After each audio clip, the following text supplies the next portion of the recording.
My name is Chelsea. A few weeks ago, my father, who had been battling illness, passed away. I wish he could have seen his grandchildren, and that thought weighed heavily on me. I got married 5 years ago when I was 25. At my wedding, my father and I made a promise that I would tell him first when I got pregnant, but that promise remained unfulfilled. It's my one regret about my father, even though I did everything I could for him since his illness was diagnosed a year ago. I visited my parents' home frequently and accompanied my mother to the hospital. I increased the frequency of my phone calls and video chats, but I still can't shake the feeling that I could have done more. My mother, sitting next to me, reassured me. "You did your best, Chelsea." "Really?" I asked. "Yes, your father would have been satisfied," she said. At that moment, my sister Portia walked in with the lawyer. The lawyer, a man in his mid-40s, introduced himself as Samuel and handed me his business card. "I'm Samuel, the attorney. Thank you for coming. Please have a seat," he said. "Excuse me," my mother said as she guided him to a seat. Once he was settled, my sister blurted out, "I heard from this lawyer that Dad left quite an inheritance, and it's not all for you, Portia." "I know that," I said, my sister now glaring at me. I glared back. Our relationship had become strained since we learned of Dad's illness, mainly because of Portia's arrogance. Despite my attempts to reach out, she never visited our father. Of course, I may have been too harsh because I was worried about him, but her indifference was also a problem. "You're not a child, so stop being so stubborn," I said. "I'm not being stubborn," she retorted. "I live in a city. It's not easy to come out to the countryside. But you can get here in 2 hours by car," I said. "Those 2 hours are tough and costly," she shot back. "It's the money that's important to you, isn't it?" "Of course, I'm busy, so stop contacting me." With that, she stopped talking. Even though she lived far away, she could have visited occasionally. That's why our relationship soared so quickly. In the end, Portia never visited our father, and our relationship never improved. The lawyer sensed the tension and intervened. "Let's calm down, please." "I apologize," I said, and the lawyer nodded. "As I mentioned on the phone, I have your father's will here. He contacted me a few weeks before he passed away. We met at the hospital, and he wrote the will in front of me with his primary physician present," the lawyer explained. My father had arranged for his physician to contact the lawyer upon his passing. Then the lawyer reached out to us, which brings us to the present moment. He pulled out a white envelope and placed it in front of us. "This is the will," he said. I recognized my father's handwriting on the envelope. Portia seemed impatient. "Never mind that. Just tell us what's in it." "I'm busy," she snapped. "Of course," the lawyer said with a wry smile as he opened the envelope. Inside was a single sheet of paper with my father's wishes. Besides the house and land, my father's inheritance included some savings and a storage shed. We knew about the house and land, but the storage shed was a surprise. As I was pondering this, Portia angrily interrupted the lawyer. "Wait a minute. What about the farm?" "Farm?" the lawyer asked. "Yes, the farm Dad used to work on as a hobby. My father ran a business in the next town. But after turning 50, he started thinking of closing it. I want to slow down a bit. Is that okay? Back when I was in high school, I heard this idea." My sister, already in college, wasn't keen on it, but my mother and I, concerned about my father's health, agreed. "Don't worry about the money, Portia," my father reassured her. Reluctantly, she agreed. And so my father closed his company and started farming near our home. He found joy in moving his body while farming and seeing him happy. I felt reassured that we had made the right decision. My sister, however, didn't seem to share the sentiment. She had promised to return home after college but ended up getting a job near her university. Eventually, she married the CEO of an IT company she met through work. That's why father took up farming until he fell ill. My sister insists that the farm should be part of the inheritance. When the lawyer reviewed the documents, he quickly found a note stating that the farm was rented land. "Rented?" my sister said, disappointed. "But I thought we owned a large piece of land." Indeed, the farm where my father grew vegetables was spacious, but maybe it was for the best that it was rented, considering we knew little about farming. The conversation then turned to dividing the inheritance. "The house and land go to the wife," the lawyer declared. "So we can divide the rest however we want. Please divide the savings and storage shed between you two," he continued. "Savings mean cash, right? I'll take the cash." "How much is it?" my sister asked. "The savings amount to about $100,000. "There's no need to pay inheritance tax for this amount," the lawyer replied. "Then I'll take the 100,000 in cash," my sister declared triumphantly. But I couldn't agree with such a selfish arrangement. I strongly protested against my sister. "Wait a minute," I object. "Why?" "I'm the oldest daughter," I argued. "That's irrelevant. You can have the storage shed," my sister retorted, flipping through the documents. "What even is that anyway?" she asked the lawyer. "It's the storage shed next to the farm. You'll inherit the building, the land, and its contents," the lawyer explained. My sister's eyes lit up at the mention of land. Even though she's married to the CEO of an egg company, does she still want more money? I wondered. As I pondered, the lawyer continued, "But it's about 65 square feet, roughly the size of a small bedroom." "A small bedroom?" "Yes. Here are the photos," the lawyer said, placing them on the table. The exterior looked like a rundown shack, and the interior contained only basic tools, nothing of significant value. "I don't want it," my sister grimaced, glancing at the photos. The shed looked ordinary, almost unremarkable. "These items are sentimental, but they won't bring in any money." As I considered the situation, my sister spoke up. "Fine, I'll take the cash. You can have the dirty shed." "Hold on, that's not fair," I protested. "You agreed to the vegetable farming. What are you complaining about now?" Her response left me with little to argue. Still, I couldn't let her take all of Dad's inheritance without standing up for myself. "So we're good then?" my sister pressed, waiting for my answer. My mother interrupted. "As long as Portia won't complain later, I have no objections." Portia quickly agreed. Of course I won't complain. So it was decided. Portia would get the cash, and I would receive the shed. My sister grinned triumphantly, but I wasn't content. "I'm not satisfied," I objected immediately. "Just let it go. Why are you so greedy?" Portia shot back. "That's not it," I argued. "You're being a hassle. You care more about money than about Dad's memory." Portia's words left me speechless. Of course, family is more important than money.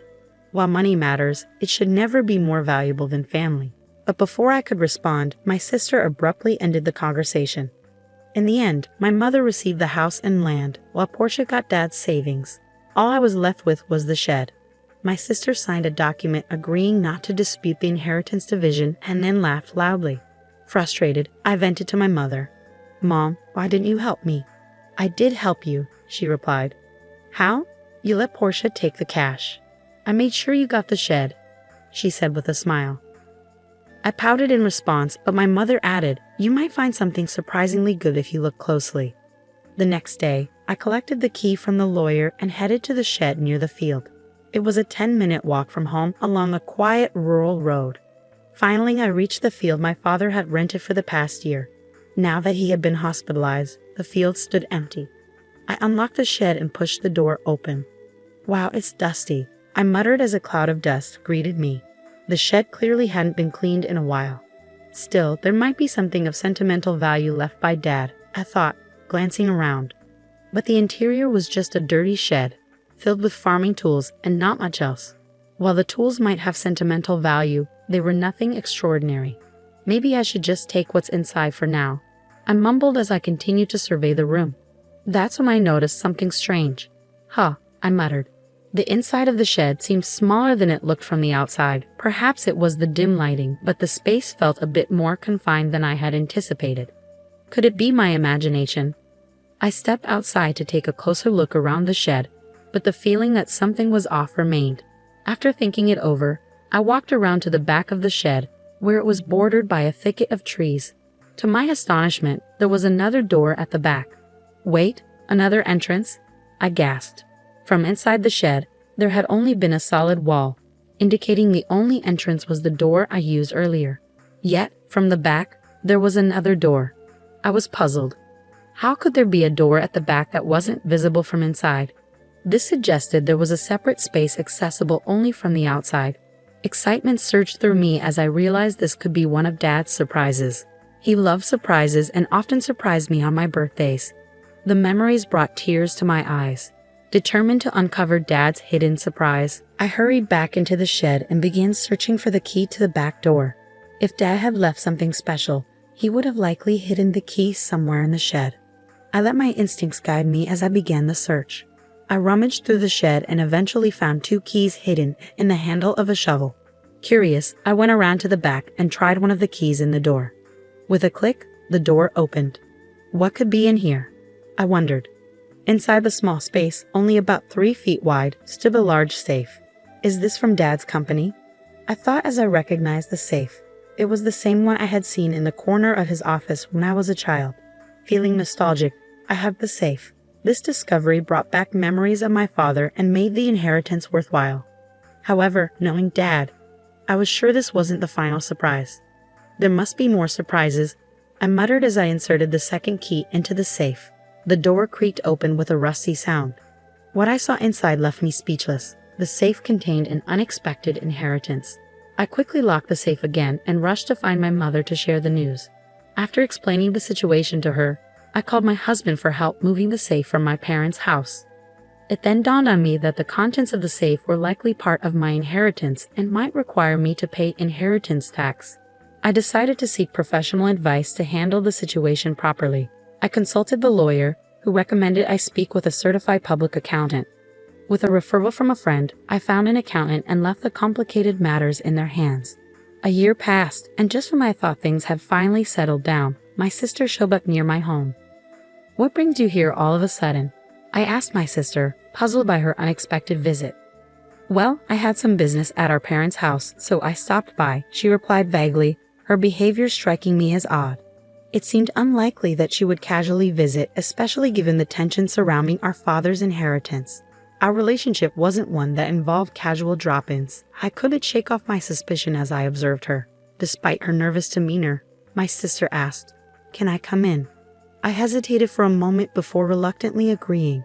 Once inside, after serving some coffee, she began to fidget before finally speaking up. "Do you happen to have won the lottery or something?" she blurted out. Confused, I shook my head. "No, I didn't, and it's not bonus season for my husband either." Perplexed by her line of questioning, I asked, "What on earth are you talking about?" This seemed to trigger her, and suddenly she grew defensive.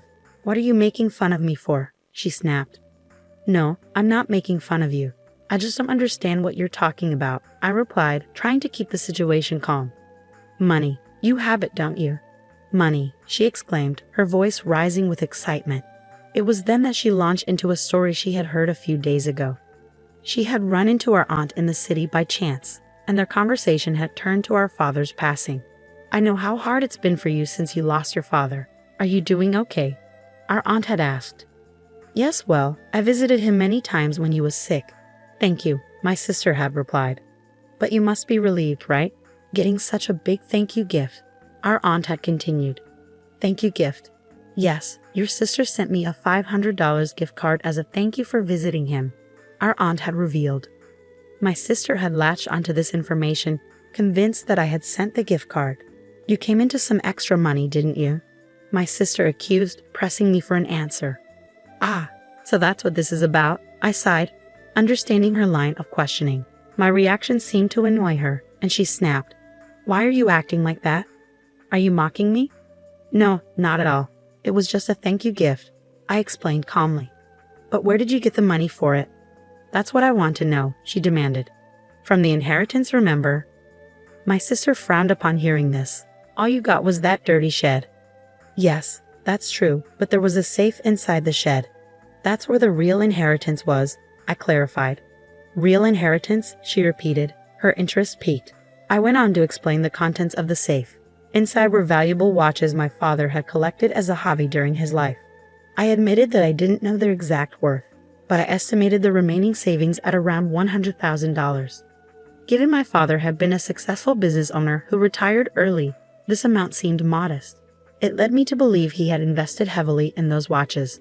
If they're valuable, they'll have to pay inheritance tax, my mother had pointed out after seeing the contents of the safe. "What should I do, Mom?" I had asked. She paused to consider and advised, "It's best to declare everything properly. Things like this always come out in the end." "But how do I go about it?" I asked.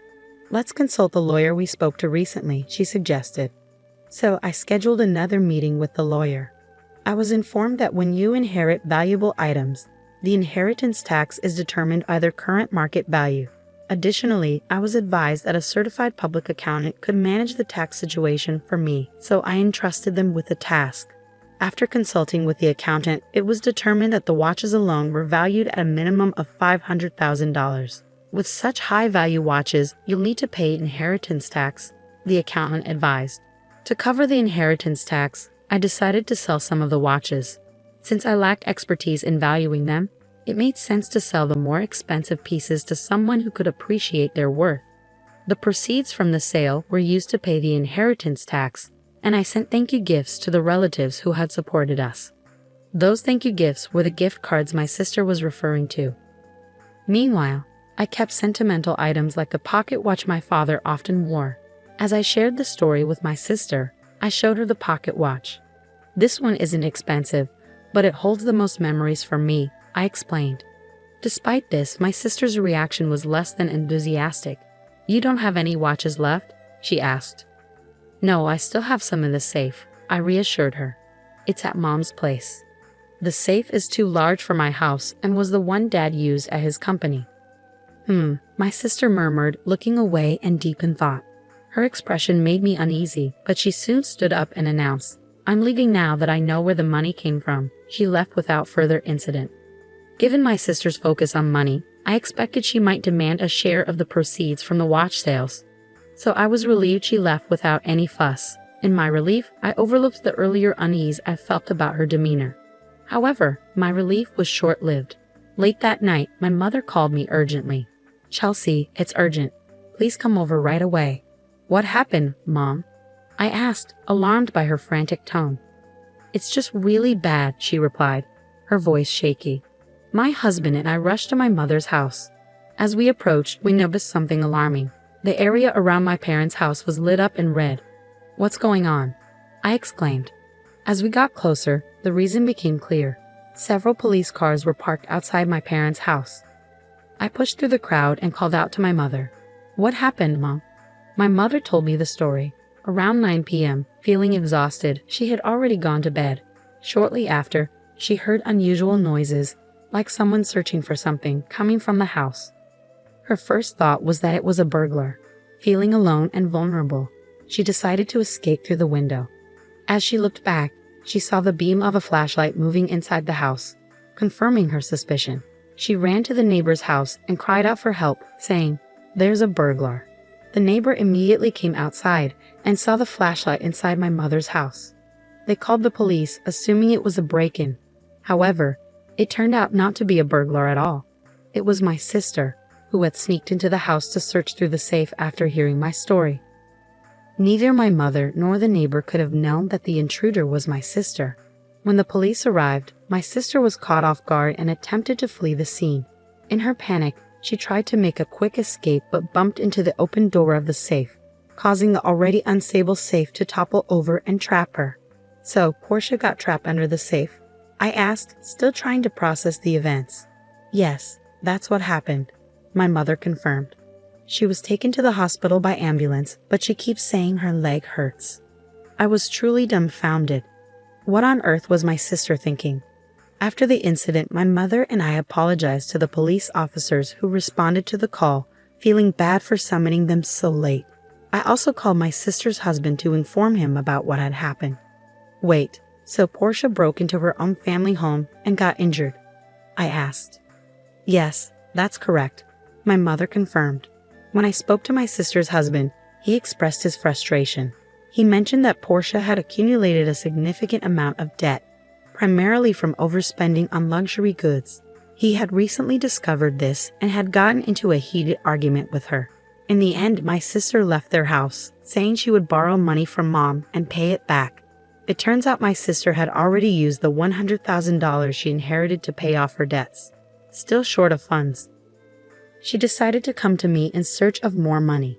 Learning about the contents of the safe drove her actions, ultimately leading to this mess. No wonder her husband was furious. In the end, my sister, who had fractured her leg, was hospitalized. Her husband went to the hospital with divorce papers, which left my sister in shock. "I'm not getting a divorce." "Absolutely not," she protested. But it was too late. Faced with the divorce papers, my sister had no choice but to sign them. Now she's lying in her hospital bed stunned. There's a part-time job magazine next to her, suggesting she's planning to work part-time to pay off her debts. For me, this news came as a relief.